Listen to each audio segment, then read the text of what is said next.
Hi there, welcome to our channel FleetTech. In this video, we'll talk about Capital One Shopping Rewards. So let's talk about what is Capital One Shopping Rewards. So it's a free program that gives you point or rewards when you shop online at certain stores. You don't even need a Capital One credit card to use it. Here's how it works.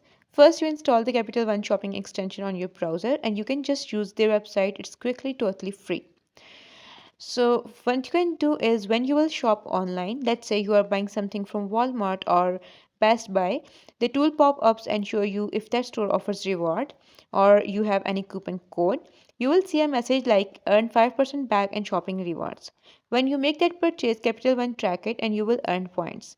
These are called shopping rewards and they get added to your account. Now, what you can do with these points? Once you have earned enough, you can redeem these gift cards to places like Amazon, Walmart, and other big name stores. So, this is it for today's video. I hope you like it. If you have any question, please comment down below and do subscribe to our channel. Thank you for watching. Bye.